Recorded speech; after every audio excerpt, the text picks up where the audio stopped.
Boa noite, deputadas e deputados. Hoje eu venho aqui na tribuna porque nesse dia 8 de fevereiro, se completa um mês de um dos momentos mais infames da história recente do nosso país e que precisa ser chamado pelo nome correto. Não foram atos, não foram manifestações, foi uma tentativa de golpe de Estado, articulada e urdida por um ex-presidente da República, o Bolsonaro, que está escondido na Disneylândia, em Miami, sabe-se lá onde, com medo de ser preso, e de lá, covardemente, articulou, junto com seu ex-ministro, hoje preso, Anderson Torres, junto com o governador do Distrito Federal, afastado, uma trama golpista no nosso país.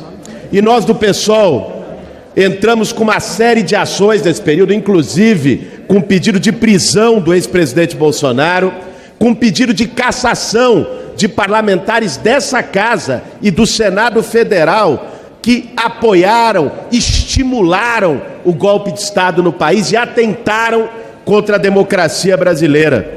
Então é muito importante, nessa marca de um mês da tentativa de golpe de Estado, a gente reforçar a bandeira que eu, junto com os meus companheiros e companheiras de bancada, estamos colocando para essa tribuna, que é sem anistia.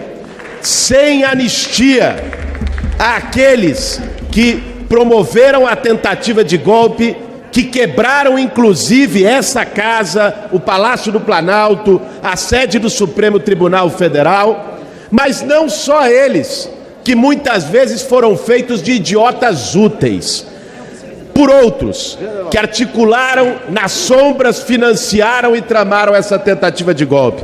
Sem anistia também aos financiadores, empresários golpistas que pagaram essa estrutura, que pagaram acampamento em frente de quartel para pedir golpe militar.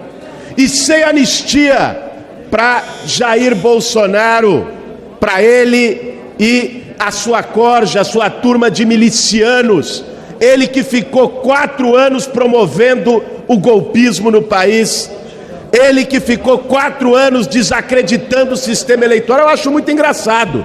Eu acho, inclusive, que os bolsonaristas que o seguem fielmente deveriam ser coerentes e renunciar ao mandato popular, porque foram eleitos pela urna eletrônica. E aqueles que apoiaram... Peço 30 segundos para concluir, presidente.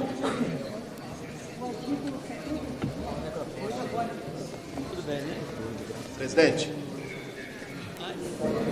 30 segundos para concluir, obrigado. E aqueles que estimularam o golpe têm que ficar cientes, nesse momento, no dia 8 de fevereiro, que o que aconteceu um mês atrás não vai ser esquecido. Nós não vamos permitir inversão de valores. Inversão de valores de um país que chegou a exaltar torturador, tratar torturador como herói e tratar torturado como criminoso. Nós não vamos permitir que essa história se repita. A bancada do PSOL, a bancada de esquerda nessa casa vai ser firme para que não haja anistia aos golpistas. Senhor presidente, eu estava vendo aqui no regimento interno, no artigo 73, sobre... Senhor presidente, estava vendo no artigo 73 do regimento interno sobre a injúria a autoridades constituídas. Inclusive, trata até mesmo desse assunto do qual o senhor está falando, que deve ser revisto. Nós presenciamos na noite de ontem e até mesmo no dia de hoje diversas falas dos deputados do PT e do PSOL, ofendendo, caluniando, criando injúria e tirando proveito até mesmo da imunidade parlamentar que às vezes tem dentro do plenário.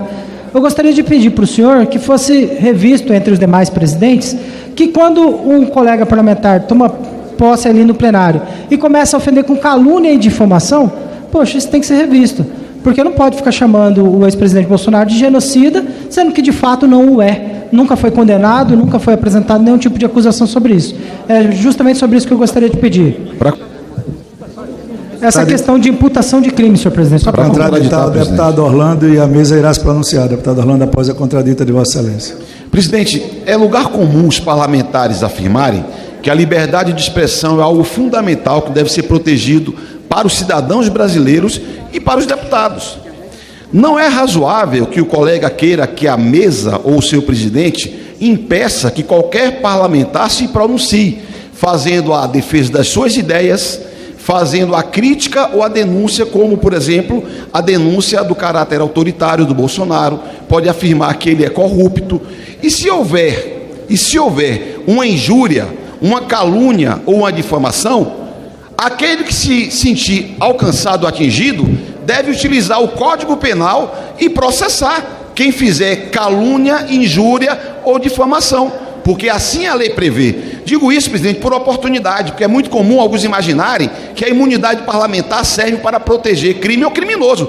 Não serve. E o debate que faremos aqui nessa casa, espero em breve, que sirva para combater a desinformação, eu vou fazer a defesa, presidente, de que os parlamentares têm a sua imunidade garantida no direito de fala. O que ele fala e como ele vota tem que ter a proteção. Isso é democrático, é para proteger, sobretudo, minorias diante de governos que podem tentar coagir ou intimidar parlamentares. Então, presidente, é por compreender que a imunidade parlamentar precisa ser respeitada e as opiniões políticas precisam ser respeitadas, é que eu considero que não é procedente. E, além do que, chamar Bolsonaro de golpista é apenas a mera constatação do fato de que ele incitou, no último dia 8 de janeiro, uma tentativa de golpe no Brasil. Por isso, presidente, eu queria que o senhor indeferisse a questão de ordem apresentada pelo colega. Eu vou, de maneira bem clara, deputado Orlando, deputado Abílio, deixar o que afirmei no dia da posse, depois da eleição, com muita tranquilidade. Nós não iremos tolher fala de parlamentar, nós não iremos tolher o que o parlamentar vai falar. Eu só estou dizendo que o que o parlamentar falar pode ter consequência. Tá? Então, nada contra a liberdade de expressão, liberdade de fala, pelo contrário. O artigo 73 do regimento interno, da qual o deputado Abílio falou no seu inciso 12º, literalmente ele diz o seguinte, deputado Orlando: nenhum deputado poderá referir-se de forma descortês ou injuriosa a membros do Poder Legislativo ou a autoridades constituídas deste ou de demais poderes da República, às instituições nacionais ou a chefe de Estado estrangeiro com o qual o Brasil mantém relações diplomáticas. Na questão do artigo 17, das atribuições do presidente da Câmara, na linha H, ele diz: determinar o não apanhamento do discurso ou a parte pela taquigrafia, do que eu achar que seja injurioso contra a autoridade deste Parlamento, do Poder Executivo ou de representantes de Estado com quais o Brasil tenha relacionamento.